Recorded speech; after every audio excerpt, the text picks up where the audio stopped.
And we have some lemon pepper seasoning, which is always great with fish. I say add a lot of seasonings.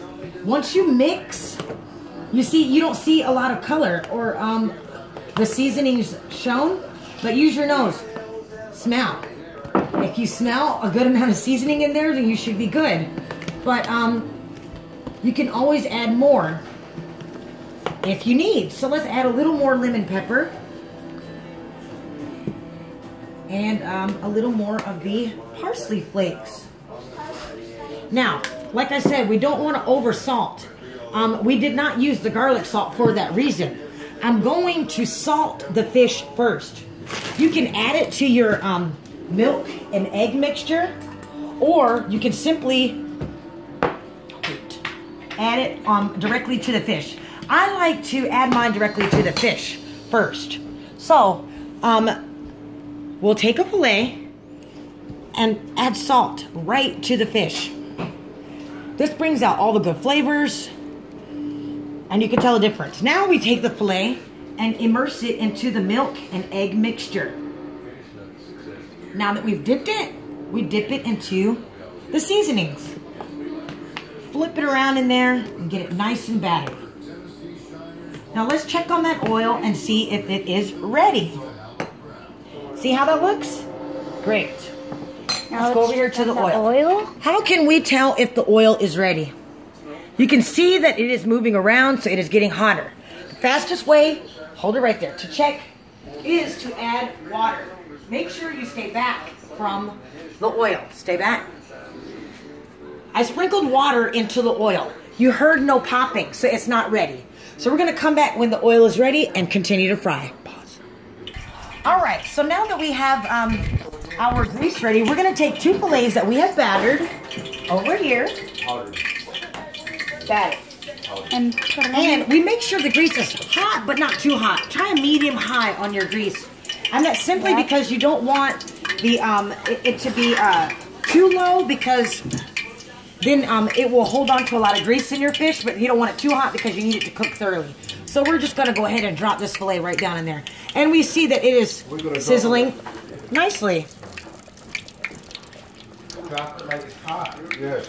We don't want to add another fillet too fast, because that lowers the heat on the temperature on the grease. And so we're just going to give it a minute to heat back up. Come back just a little bit, because we do not want you to burn yourself. Or your phone.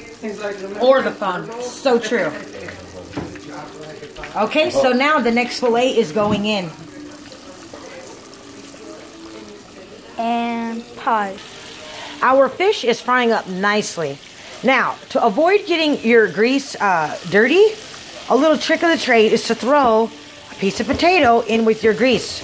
It will filter a lot of the dirt or whatever it is that makes your grease dirty into that potato. I think this is probably where fish and chips came from, because they're often served as a combination. We're going to fry up some potatoes with onions, but we're going to do it in a separate pan. But we do throw some ends of the potato into our grease to keep it clean. Now, another helpful hint while we're cooking this fish today is the smell of fish. As much as we love to eat the fish, it can leave an odor in the house that can last for days. So, a simple trick is to leave a bowl of distilled white vinegar in a bowl beside where we are cooking the fish. This will absorb the fishy odor.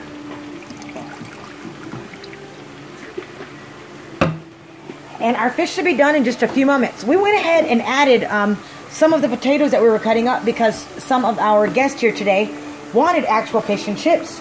So we will be back to you in just a moment. Okay.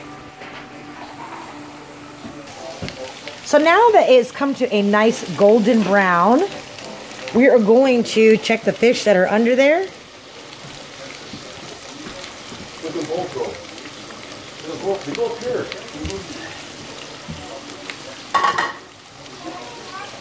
That is a nice golden brown right there. See? So we already have a paper towel on top of a plate, and we're going to let them drain right on there. Fish are pretty much ready when the breading on the outside is ready. It's not like chicken or pork that has to be cooked to a certain temperature. So we're going to go ahead and pull out these chips as well, because they are nice and golden brown as well. It's best to salt them as soon as you get them out of the fryer. I don't know why, I just know that it tastes better. I like to use sea salt. It's completely up to you. In your own home. See that beautiful piece of bass?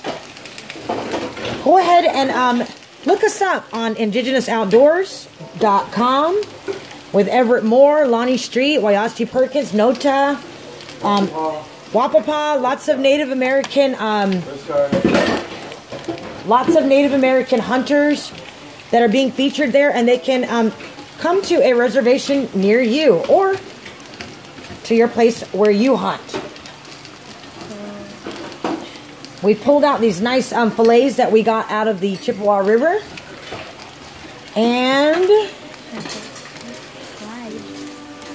And subscribe to our YouTube channel, Raven Street Dance Studio. We teach dance class, lots of tutorials on there on how to braid hair, all your powwow needs, how to fix moccasins, and our hunting previews. We went ahead on this other side here, and we're sauteing some potatoes. We're going to add, have that plate? Yes. My assistant Keaton is going to add these onions and peppers to this sauteed potato mixture. Just dump them right on in. You could dump the whole plate in if you want. We're also going to add some garlic, salt, and pepper